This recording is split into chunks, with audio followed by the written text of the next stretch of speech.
이번 영상 주제는 화장실 냄새 종결판입니다. 이번 영상을 보시기 전에 첫 번째 편을 안 보셨으면 아직 안 보셨 간단히 말해드리자면은 이제 화장실 냄새나 벌레들은 이제 배관을 통해서 올라오는데요. 화장실의 배관은 세면대, 배수구, 변기, 환풍기 이렇게 4가지 배관이 있습니다. 제가 첫 번째 영상에서 변기를 제외한 나머지 배관들에서 발생할 수 있는 냄새나 이제 벌레 차단하는 방법을 알려드렸는데, 이번에는 변기에서 발생하는 원인과 해결 방법에 대해서 알려드리겠습니다.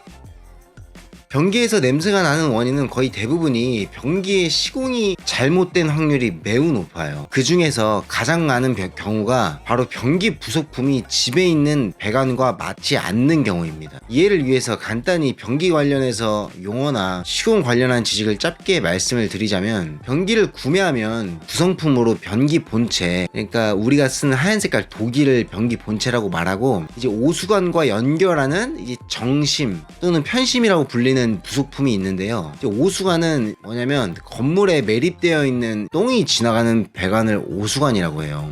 변기를 설치하기 위해서는 타일에서 배관의 중심까지 보통 300mm가 떨어져 있어야 합니다. 근데 공사를 하다 보면은 배관과 타일의 간격이 270mm가 될 수도 있고 280mm가 될 수도 있거든요. 그럴 때 이제 타일과 배관의 거리를 맞추기 위해서 편심이라는 부속품을 사용을 해요. 변기 부속품 중에 편심과 정심이라는 게 있어요. 뭔지 간단하게 알려드리자면은 이제 오수관과 변기를 연결하는 부속품인데, 정심을 보게 되면 이렇게 일자로 쭉 뻗어 있죠. 그리고 편심은 타일과 오수관의 간격이 맞지 않기 때문에 이제 변기 설치를 위해서 억지로 300mm를 맞추기 위해서 이렇게 틀어져 있어요. 이게 편심입니다. 이제 편심의 종류는 뭐 오토 편심, 비파괴 편심 여러 가지 명칭이 있는데, 우리가 뭐 변기 학개론을 배울 것도 아니기 때문에 크게 알 필요는 없고 그냥 이 영상을 끝까지 보시면 됩니다. 만약 너무 궁금하다 그러시면 아래에 블로그 주소를 적어 놓았으니까 보시면 되고, 굳이 안 보셔도 충분히 하실 수 있습니다. 그래서 이제 화장실 상황에 따라서 정심을 쓰던지 편심을 쓰던지 이제 변기 오수관을 연결하기 위해서는 이 둘 중에 하나만을 사용을 하게 되거든요. 자, 그러면 변기를 설치할 때 뭐가 문제가 되냐? 변기를 설치할 때 오수관의 정심이든 편심이든 이제 둘 중에 하나를 끼우게 되는데, 이렇게 헐렁하게 배관에 밀착 시공이 안 되면은 변기 배관을 통해서 냄새가 계속적으로 올라오게 됩니다. 근데 배관에서 냄새가 올라오는 것도 엄청 큰 문제인데, 더 큰 문제는 배관에 있던 내용물, 그 내용물이 뭐겠어요? 동이죠. 동이 역류해서 타일 위로 올라올 수가 있다는 거예요. 이제 우리가 여기서 알아야 될 게, 우리가 변기가 막히게 되면 뭘 하죠? 뚫어뻥을 하게 됩니다. 변기 배관이 막힌 상태로 뚫어뻥으로 계속적으로 압력을 주게 되면은 이 내용물들이 나갈 곳이 없으니까 순간적으로 이 헐렁해진 틈 사이로 배관과 변기 부속품 사이로 올라오게 돼요, 내용물들이. 그러면 이 내용물들이 이제 타일 위로 올라오게 되고, 이제 그게 축적이 되면은 이제 백시멘트가 갈색으로 물들게 됩니다. 근데 그거보다 더 됐어. 그러면 변기 밑에서 물이 새는 경험을 하실 수 있게 되는 겁니다. 이제 이렇게 되면은 백날 청소를 해도 하루 종일 동냄새가 나는 거죠.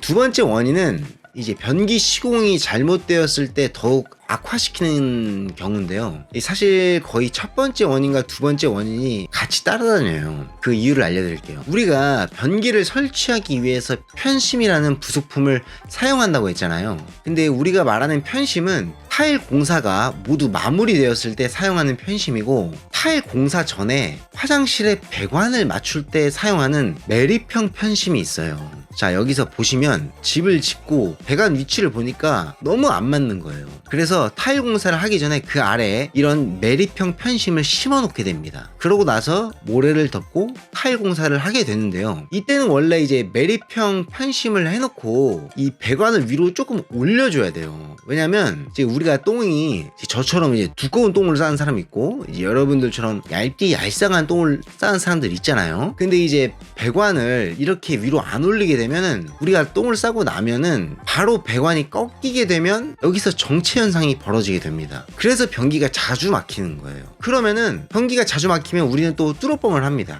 그러면 타일 위로 여러분의 똥이 올라오고, 그게 또 되면은 백시멘트가 갈색으로 되고, 또 갈색이 되다 넘치면은 변기 밑에서 물이 흐르는 그런 악순환이 지속이 된다는 거죠. 그 외에도 이제 몇몇 요인이 있긴 한데요. 건데요. 흔하진 않고, 그리고 이제 편심을 사용하는 것보다, 그러니까 이제 꺾이는 구간 없이 시공이 되면 너무 좋긴 하지만, 이제 편심을 사용했다고 해서 무조건 변기가 막히거나 그런 건 아니에요. 그리고 나머지 소소한 원인들은 이제 해결 방법을 말해드리면서 하나씩 짚어드리겠습니다. 그대로 하시면은 대부분 해결이 되실 거예요.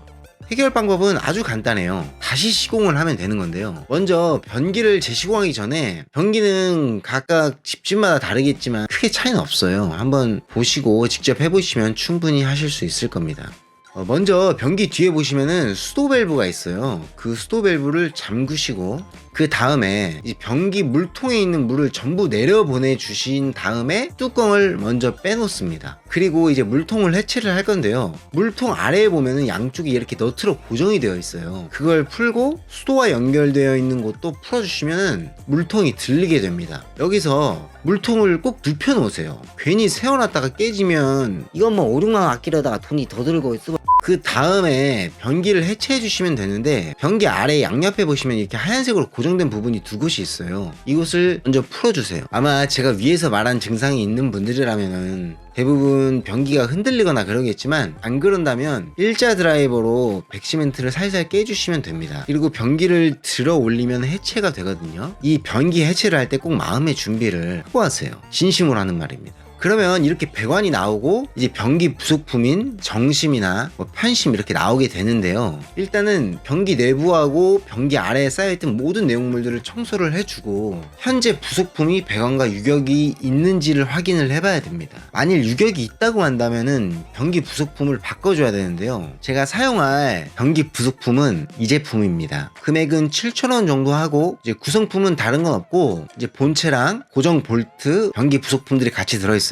제가 이 제품을 추천하는 이유는 고무 패킹이 다른 제품들이랑 다르게 두껍고 되게 퀄리티가 좋아요. 그리고 넓은 배관에도 시공이 가능합니다. 이게 저희 집 배관 지름이 110mm거든요. 대부분 거의 100mm에서 110mm 안짝에 위치해 있을 거예요, 지름이. 근데 이제 저희 집이 지금 제가 말한 모든 원인에 해당하는데요. 배관도 110mm로 넓어서 웬만한 부속품으로는 밀착 시공을 할 수가 없어요. 근데 이 제품으로 시공을 하면은 충분히 밀착 시공이 됩니다. 자, 그러면 이제 연결 부속품을 시공을 해줘야 되는데요. 여기서 편심의 높이를 잘라줘야 되거든요. 이제 만일 저희 집처럼 배관이 이렇게 꺾여 있는 곳이라면 최대한 짧게 잘라주는 게 좋고, 이제 길게 사용하게 되면은 물이 나가는 구멍을 막아버려요. 그래서 더 자주 막히게 되고 다시 시공을 해야 됩니다. 그래서 최대한 짧게 잘라주시는 게 좋고요. 배관이 꺾인 곳이 없고 그냥 일자로 쭉 밑으로 떨어진다, 그럼 굳이 안 잘라주셔도 됩니다. 그리고 자른 후에는 면을 깔끔하게 다듬어 주셔야 되거든요. 이 면이 거칠게 되면은 휴지가 자주 걸리게 됩니다. 자를 때는 그라인더로 잘라주시는 게 가장 빠르지만, 그라인더가 없으면은 다이소에서 줄톱으로도 충분히 잘립니다.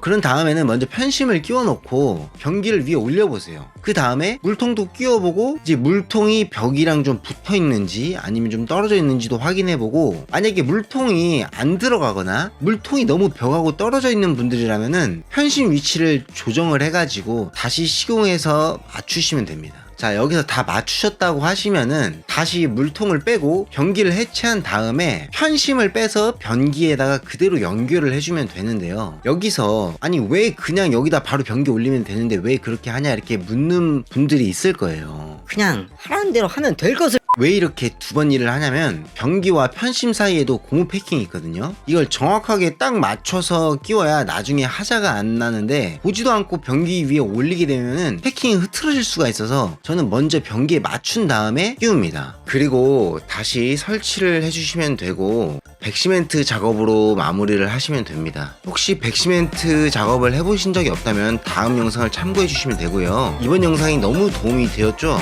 그럼 좋아요라도 눌러야 되는 거 아닌가?